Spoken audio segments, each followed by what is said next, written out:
Welcome back to the PT Graduate Podcast. My guest today is Dr. Craig Harrison. Welcome, Craig. Kia ora. Thanks for having me.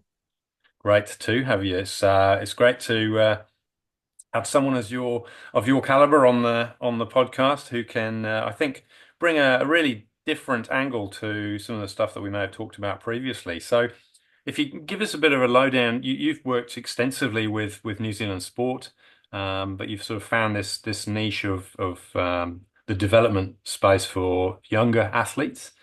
So to maybe tell us a bit about what you do and how you got to that point. I started out just really loving playing sport, and I remember sitting in my PE class back in what was it form 7? Oh, I can't remember what they called it, year 13 as it is now. Mm, And mm, my PE teacher at the time, Heath Mills, who is still working in the game with the Players Association, he said to me, "Craig, what are you going to do?" And I was sort of raised my hands and didn't really know. And he suggested I go to PE school in Dunedin. And so I thought that was a pretty cool idea and cruised down there, left home and didn't know anyone, mm, but knew that I loved sport and I loved studying and understanding it. And that was really the start of it. Really, I did 4 years in Dunedin. I did my undergraduate as a physetta, hmm which was awesome and made lifelong friends. Spent a lot of time doing the scarfy types of things as you Yeah. do. So yeah, grew into quite a new person, I think, and sort of fell in love with exercise physiology and exercise prescription. And I did a master's.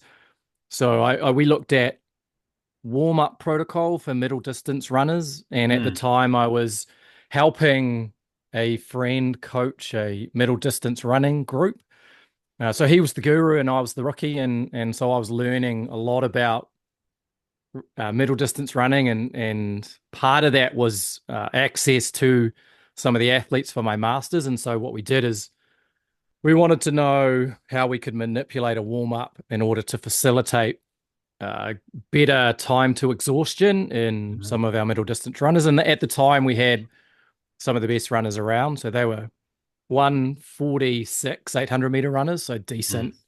And yeah, so I did that, and we were sticking big needles into muscles and measuring muscle temperature and mm, doing VO2 max tests and the mm, like. And that was just really that was awesome. And I left with a master's and came back to Auckland and started doing some sports science and some strength and conditioning work in elite sport, in netball and cricket and mm. rowing and a few other bits and pieces. So kind of cut my teeth in high performance, and I did that for about 6 years, and then I'd sort of decided that there was something missing, and there were athletes that were coming through the system that had pieces of their development that were they just sort of meant that we weren't really able to capitalize on the potential that was there underneath. And so I went back to a colleague at AUT University here in Auckland, and I asked to see whether there was anything else going on, maybe some teaching. And anyway, I got offered a PhD scholarship, and that was to work with Ah, kids. right. So yeah, that was at AUT Millennium. It was to Mm, run their long-term athlete development program, and at the time, a whole bunch of kids across lots of different sports, mm, and they would come in with the objective of improving their physical game. So we'd have footballers that wanted to get faster. We'd have basketballers that wanted to jump higher. We had snow sport athletes that wanted to be, better on their skis. And so it was 8 year olds. We picked them up from about age 8 and we took them through to the end of high school. And I ran that for 10 years, finished my PhD, evolved that program significantly, got really mm. interested in everything else that's a part of helping young people to pursue their dreams and develop holistically. And so I did that up until the end of 2019. And then I decided that I wanted to explore new horizons. So I left that program, and I pretty much have been working for myself since then. Okay. So I have a position with AUT as a research fellow. So I Right. do a bit of research. as well, but most of the time I'm out there helping athletes, their parents, coaches, and organizations to understand development and to put systems in place to make sure that we're developing kids in a way that gives them the best chance of optimizing potential and going on if in fact that's what they want to do. So Mm, mm, yeah, it's evolved mm, significantly mhm. and I'm really interested in learning and how we can get kids to understand what it is that they want and how they can get there and ultimately giving them the ownership to drive their own bus. Brilliant. Love it. And there's a million questions in my head because you've covered so much there, but can we go back to your masters and I'm curious to know more about the sort of the warm-up protocols and what you found and what those manipulations were that you put in so that you could see what was working and what didn't work. Yeah, that's asking me to go back into the memory bank, but I'll give it a Sorry. crack. uh, well, we had four different warm-ups. So we ran a Mm, control, which was basically jump on a treadmill and do whatever you choose, which was pretty low intensity. And yeah. typically, what runners would do is they'd go out and they'd do some jogging around a track, and they might do some dynamic stretching, and then they might do Mm, a few run throughs, and then they'd go and run. yeah. And so we were interested in the manipulation of oxygen kinetics. So we knew Mm, that when exercise kicks off, there's a proportion of energy contributed from the anaerobic system, and we yeah. thought if we could increase the aerobic contribution more quickly, then Mm, we could reduce time to fatigue. okay. And so the warm up was really about doing that. So we were asking what might be able to prime the aerobic system so that time to exhaustion might extend. Okay. So we looked at like a quite a high, about 90% VO2 max for 6 minutes, which is a lot higher than what the runners were typically doing. Mm, And we wanted to investigate that. So that was one of our trials. We had a sprint interval running trial where we had mm, some of the runners doing, I think it was six 20-second bouts mm, of pretty much sprint hmm. intensity. And then we did a heavy leg press because we were interested in what resistance training might be able to do from Yeah. a muscular point of view. Mm, So we ran those right. four different protocols in a crossover design, and then after each of those warm ups, they'd have 6 minutes of rest, and then they'd jump on a treadmill and they'd run it. I think it was 90% again of VO2 max to exhaustion. Okay. Okay. What was the one that stood out? Was there a particular or were they fairly close in terms of their delivery of the result you were kind of looking for? Yeah, so we found a significant increase in time to exhaustion using the 90% of VO2 max warm up. So Right. when Right. the athletes were running harder, then we essentially primed the aerobic system better, which meant that Right. they could access, those aerobic energy systems Mm, uh, more efficiently during the actual times to exhaustion. right. Right. Uh, yeah, the other interventions had a non-significant effect. And so, yeah, the recommendations off the back of that was to increase the intensity of the warm up somewhat. Right. Right. Okay. Interesting. Interesting. Do you think that's I mean that's probably a body of work that may be similar in other parts of the world and coaches have sort of found that that's the winning combination anyway or they've come across the research and gone, yes, actually, that's what we need to do. Yeah, I think so. If I'm being honest, I haven't followed the oxygen kinetics research much since my master's. Right. That was a passion at the time. Mm, And my PhD went on to look at aerobic fitness, but in quite a different way. But I think it was, at the time, it was something that was really interesting to researchers. And since some of the ideas, there's a PhD a student at AUT at the minute who's looking at some critical power stuff in running. And so similar ideas, but Mm, just sort of some of the terminology and some of the specific physiology of these ideas has changed and evolved. And so I think it's those ideas principally have remained, but how they show up in practice, I think, continue to change somewhat. okay. And one of the things that you're responsible for is supporting those PhD students. Is that right? One of your roles? Yeah, I've got a research fellow role with AUT, which Yeah. is proportional. I just do 1 day a week. Really nice to keep my hand in research and working with some students, which I really enjoy. Mm, And that body of work is specifically focused on the developing athlete. And so most of the work has participants between the ages of 12 and 16. And the reason for that is a real sensitive period of growth. mm, It's typically aligned with puberty. mm, So we get accelerations in physical growth, we get a lot of change psychosocially.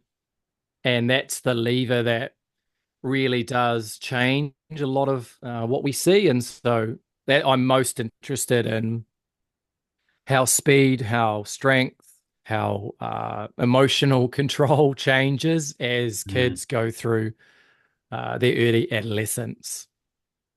Yeah, big time of change and growth physically, mentally, everything. It's the most probably significant change that we experience, isn't it? And navigating that without a manual must be particularly challenging, especially in that high performance space where there is obviously a lot of talent coming through, but depending on when they mature, that can have a massive impact on how they progress against their peers.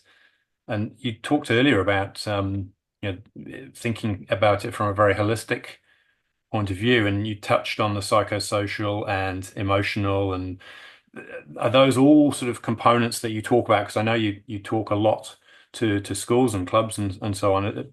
What are the other elements in there that I suppose we need to be paying attention to so that they get that holistic support?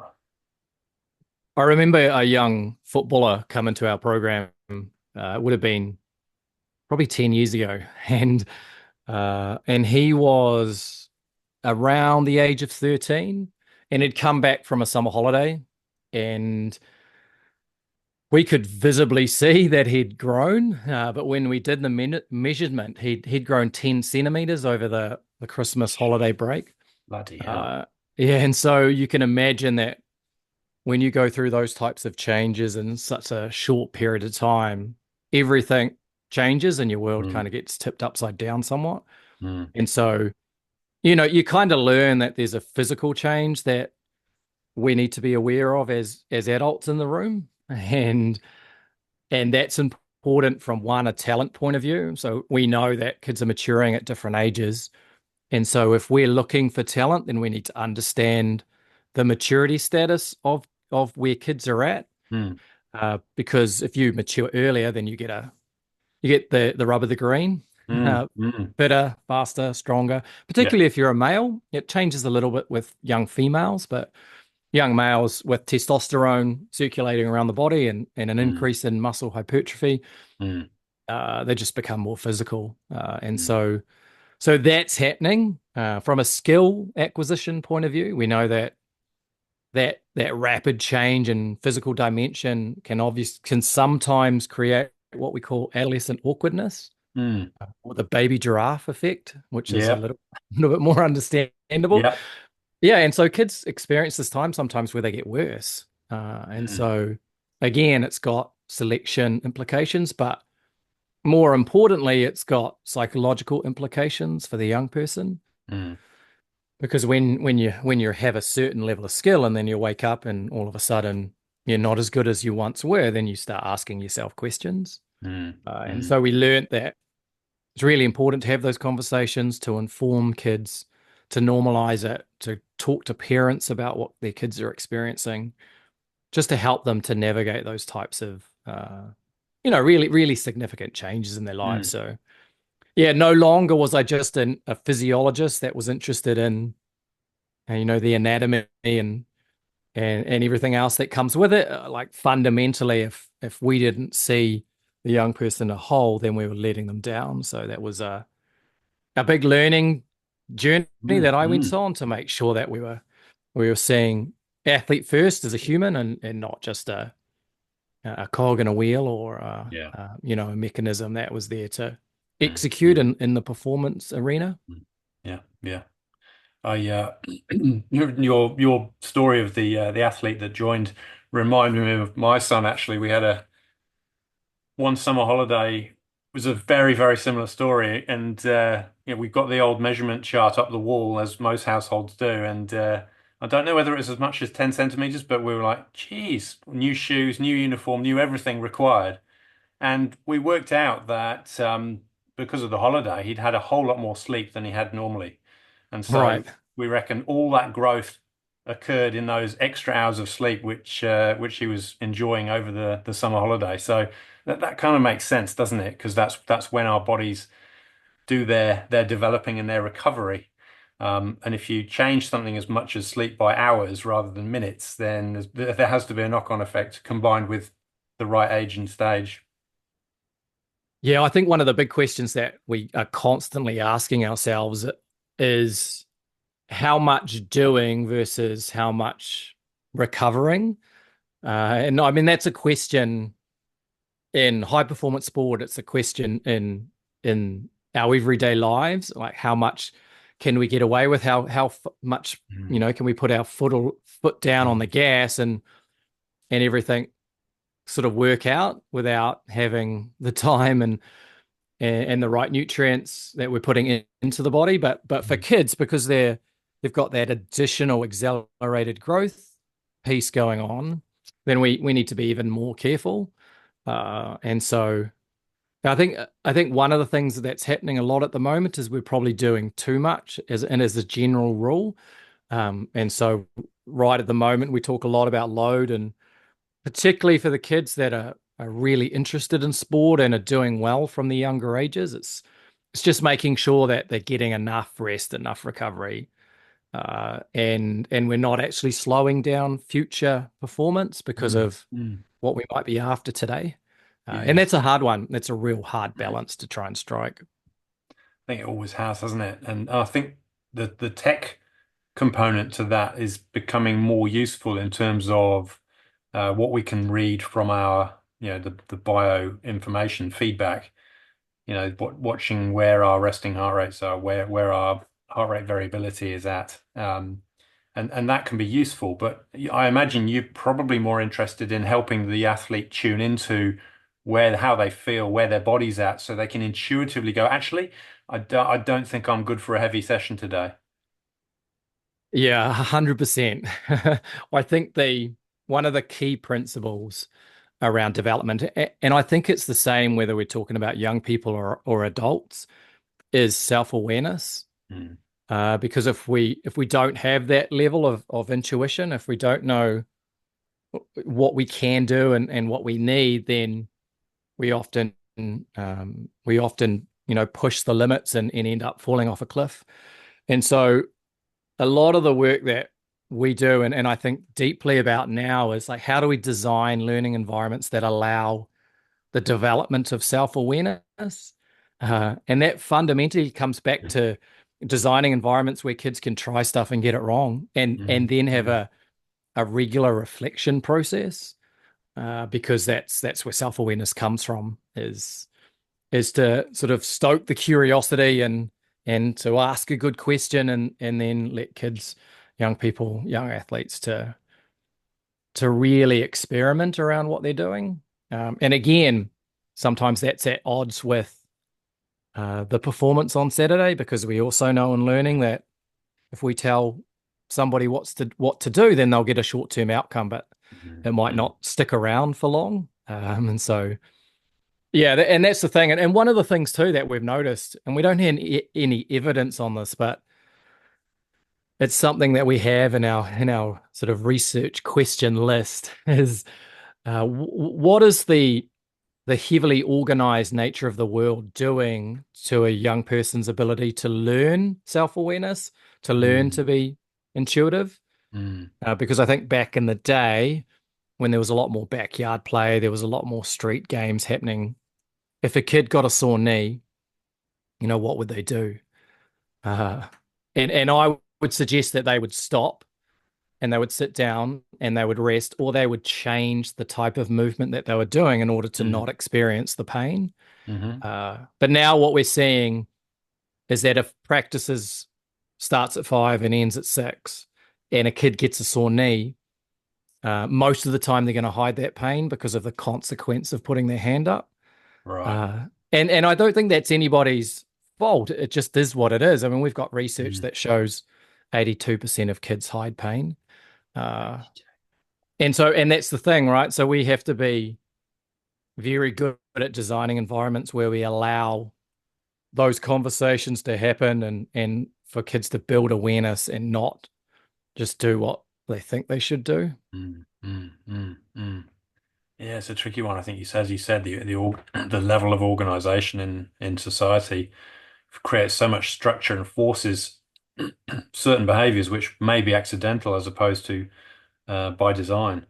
So, so I'm sort of guessing now, but I imagine that the structure that you put in, or the structure you recommend when you're talking with, like our friends in Otago in Wanaka, you say that part of the training process needs to be some sort of journaling or some sort of reflection time after the session or before the session and after the session, or am I on the right lines in terms of you talk about the environment? Those are the sorts of things that need to be part of the way they do things.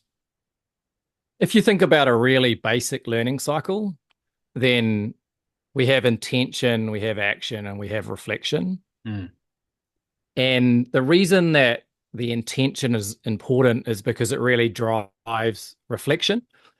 So right. we want to be quite specific around the questions that we ask. And with kids, they need a little bit more, they need more reference points in the conversation because they don't have as much experience to draw Mm, on. If I mm, sat down with you, Rick, and I said, "Oh, tell me about that experience that you just had in that game over there," you'd have a lifetime of experience to actually draw in the learnings and be able to reflect back to me. yeah. Whereas if you're talking to a 12-year-old, then one, they don't have as much experience, and then two, they don't have a refined ability to abstractly think in that way that's Mm, required. And so there's mm, all of these growth and developmental pieces that are happening. mm, And so we need to be better at sort of refining the intention or to help them to be intentional. And that can be really easy. Like if we've got a bunch of 8-year-olds, that just means at the start of the session, we just need to decide what it is, one or two things that we're focusing on today. And we can ask right. them that question. It doesn't necessarily need to be directed. Hmm. And then we go and act and we create an environment where they have some autonomy because we know that's real powerful in learning, Right. and an engagement and motivation. Mm, And then we need to microdose that reflective practice throughout the session, and then sort of summarize that at the end. And okay. not in kind of a boring classroom type of way where we sit down Yeah. and ask kids to do things that they would align with school because that's not effective either. Yeah. But but just in a really interesting as in way where we can individualize it as much as possible, make it meaningful to them as an individual, and but just sort of send something into the long-term memory that says next time we come back, we can start here, Yep. and Yep. that allows an ability to build that awareness over time. Brilliant. So it kind of occurs by default by maintaining that structure each time. Yeah. Yeah, and as the kids get older, we know that abstract thinking comes online better, Mm, and so that's when we can be more, well, we can question more about the past and into the future. mm, So future orientated is more about goals and aspirations, and then past is more about thinking, what happened on Saturday in the game, and how does that affect what we're going to do today in training. That's yeah. much harder to do with an 8-year-old because of Mm, that mm, abstract thinking that's not quite online yet. yeah. Um, Yeah. yeah, so using these tools is always about how they fit in with the developmental stages of the kids that we're working with. Yeah. So as they age, that process would evolve and become. I guess you'd still follow those those three main pillars you just talked about, but you'd be talking more abstract. You'd be adding in greater depth. That's right. Yeah, we Mm, just we expand the timeline out into the past a little bit further and right, into the future a little bit further as well. right. The younger kids we need to stay much more in the moment. Mm. As everybody would know, anyone that's coached a bunch of 8-year-olds, you lose their Yep. attention really quickly. Yep. uh, and so yeah, it's from moment to moment to moment, then over time. It's funny because if we think about what's popular culture at the moment, it's actually about finding that ability again to stay in the moment. Mm, I mean, it's mm, mindfulness and meditation, mm, and we're talking about that a lot because we've lost that ability to stay in the moment. And so again, we don't necessarily want to suck all of that out of kids by always being very analytical about the past and the future. mm. So yeah, it's a balancing act as are most things. It's a fine balance. Yeah, yeah.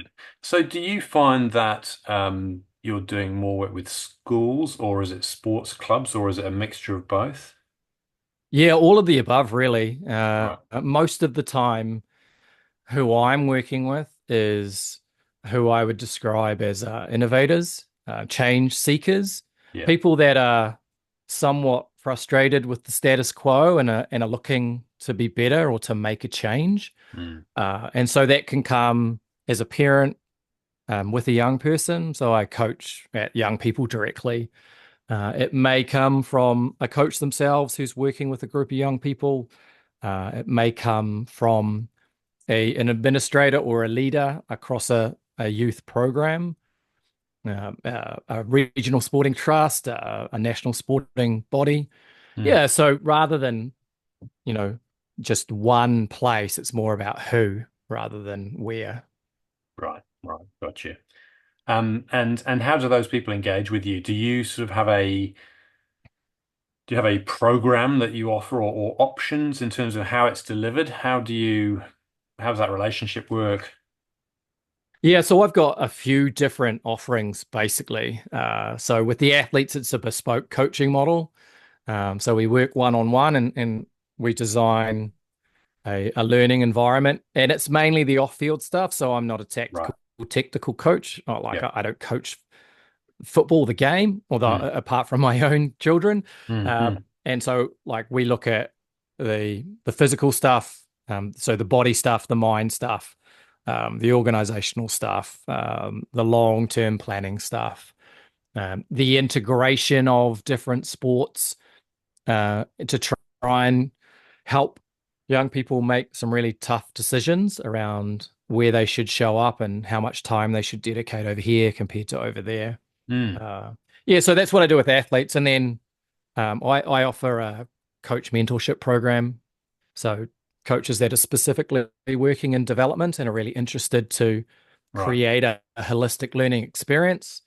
I have a specific one-on-one program that I offer for coaches. Yep.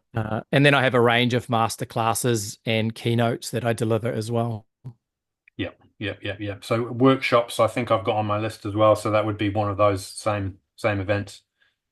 Yeah, that's right. So that would usually be a group of coaches that are part of an organization, or like next week I'm running a workshop for a group of friends that all coach their children, and Oh so we're yeah. gonna do some work around um, sort of the key coaching skills for a grassroots coach, and that's Yep. actually something I'm really passionate about. I think we need Mm. to empower the parents who are out there coaching at the grassroots level that are really interested in delivering a quality experience, because I think we've forgotten about those coaches, and deliver them an experience and an opportunity that not only helps them in their coaching of their kids, but also them as individuals. And I think I would argue that coaching young people is actually a great way to develop yourself. Mm. So I think there's Mm. real opportunity there, and that's it's something that I'm going to investigate over the next little while. Nice, love it. I was involved in my local soccer team when my son was playing football, and it's testing because your own child gets a little bit tougher love on the field compared to everybody else's children, but they're probably the most behaved out of all of them because they don't want to do the wrong thing in front of you, and the dynamics are really interesting. And there are so many Kiwi parents who are roped into doing coaching, managing, relatively unqualified in those spaces, but the resources just aren't there. I think there's a major gap, which obviously that's something that your services fill nicely.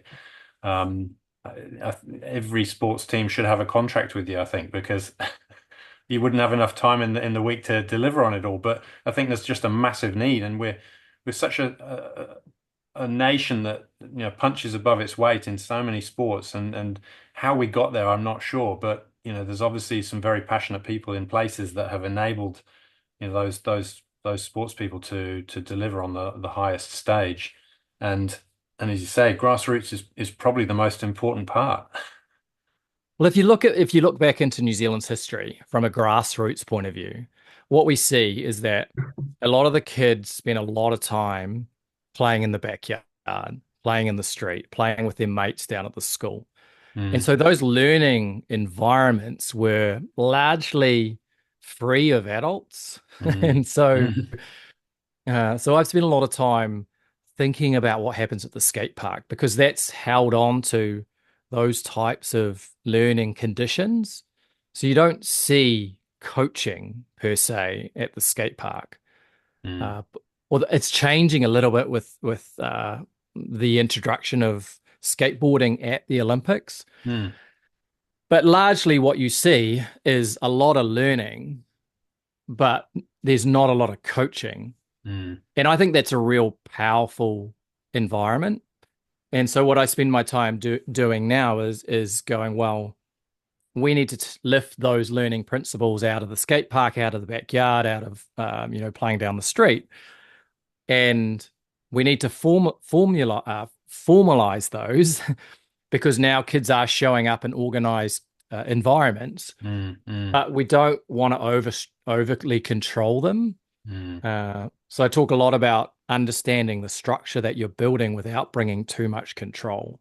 And I think there's a lot of power in that for the simple reason that they're designed in a way that very much embrace trial, error, failure, try again, experiment, get better, iterate, iterate, iterate, iterate. yeah.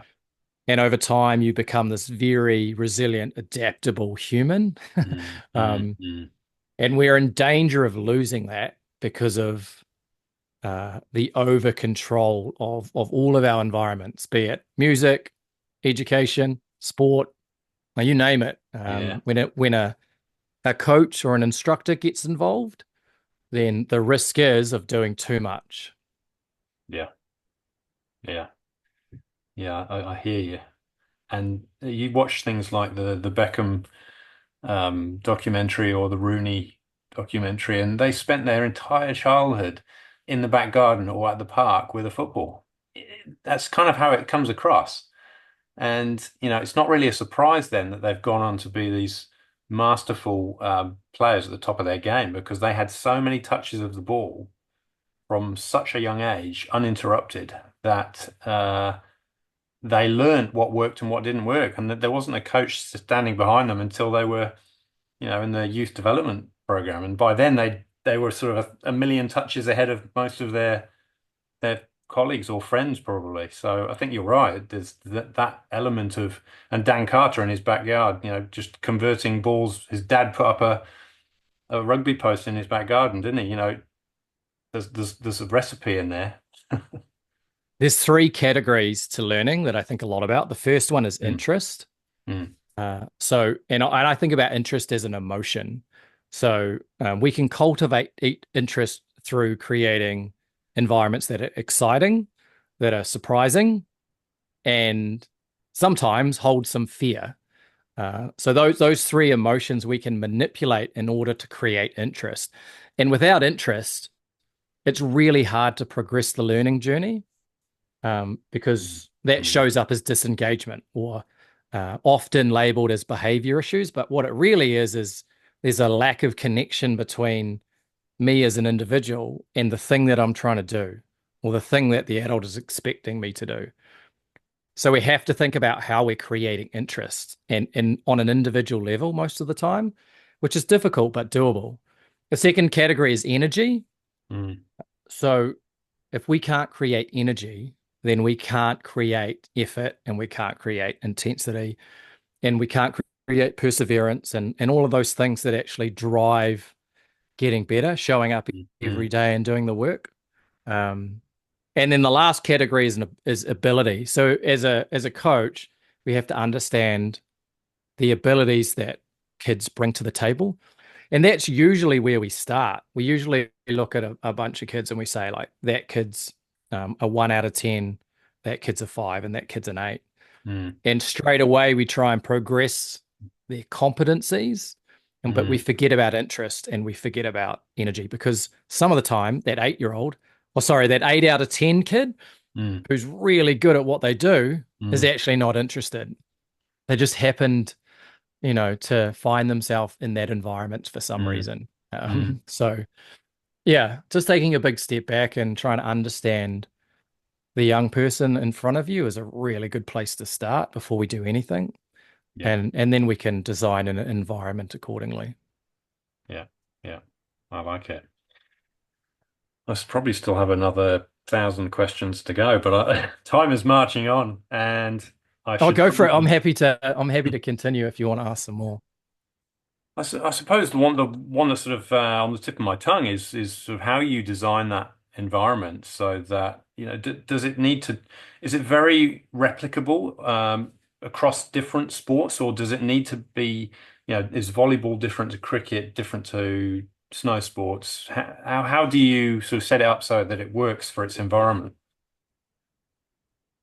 So I think about two elements when it comes to learning design. And these are the ideas that I spend a lot of time talking about at the moment. And Mm, those two elements are what's the structure and what's the control.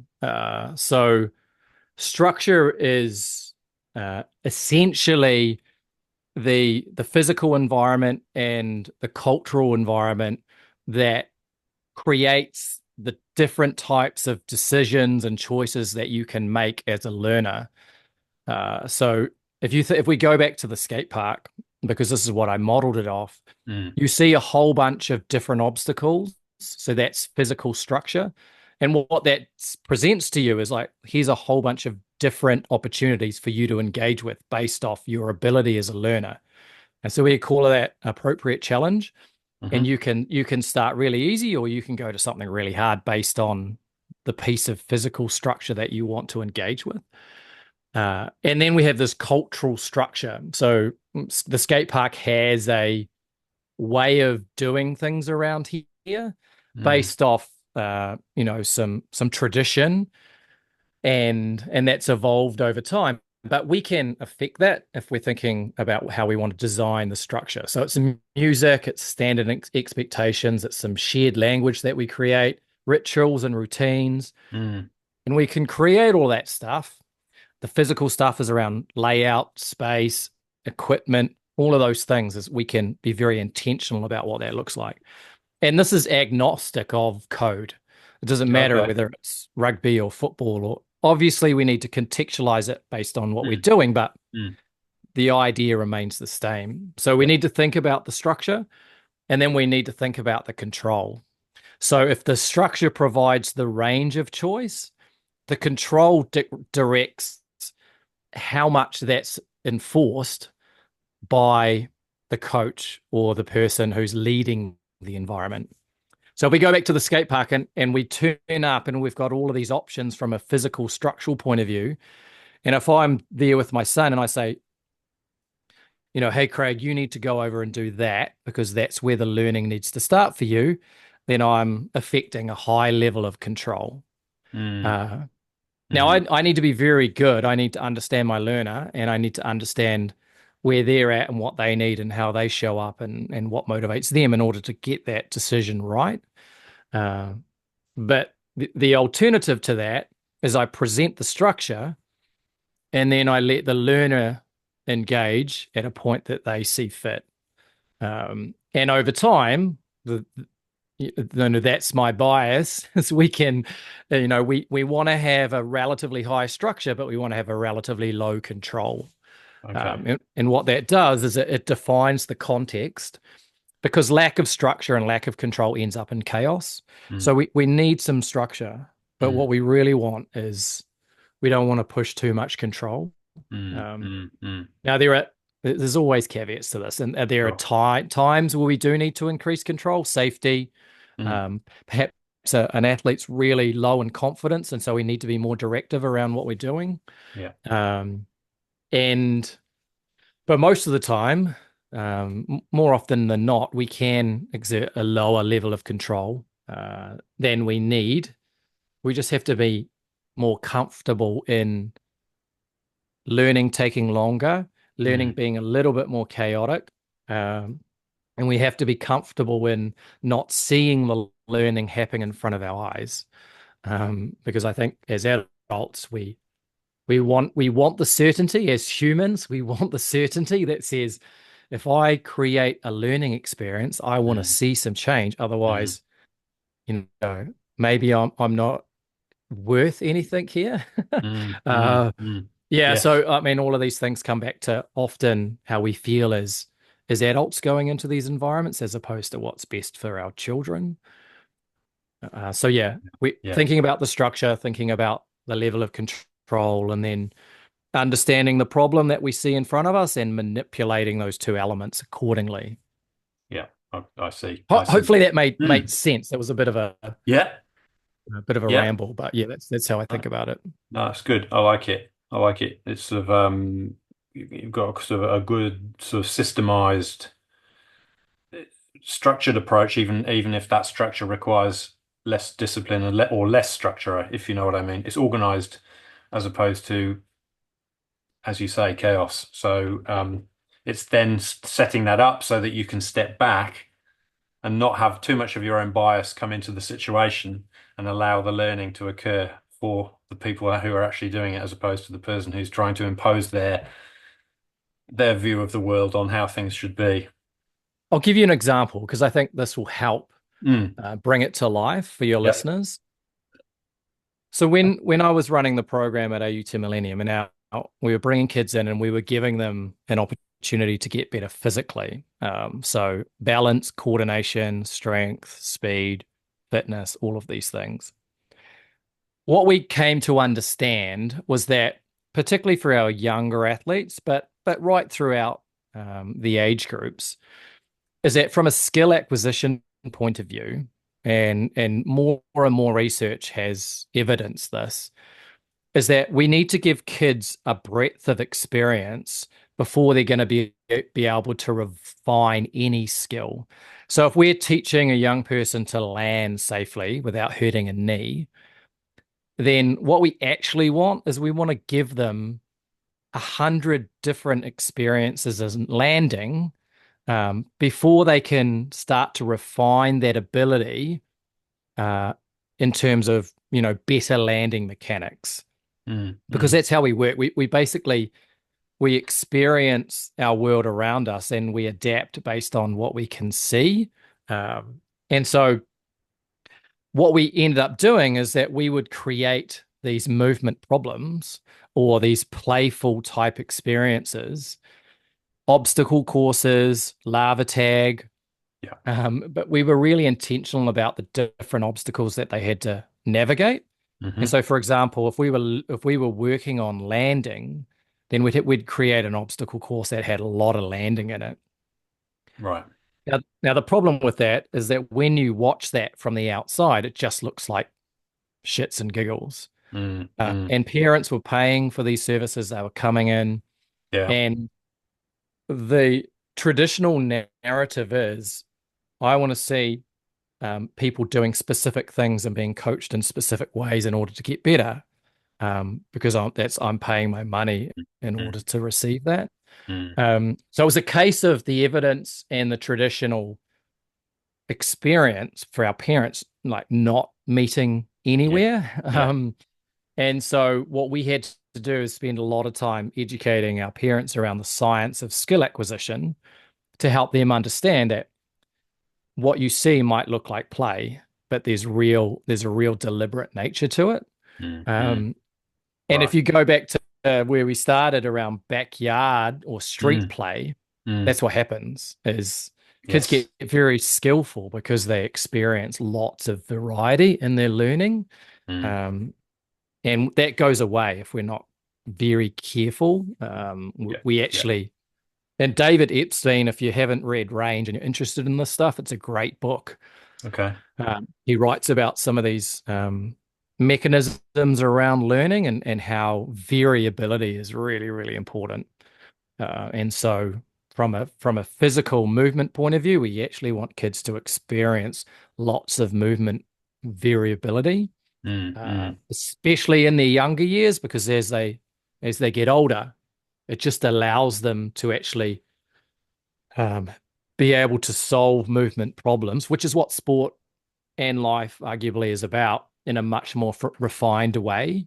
mm, Um, mm. yeah, so that again, it gets a little bit technical, I know, but That makes sense.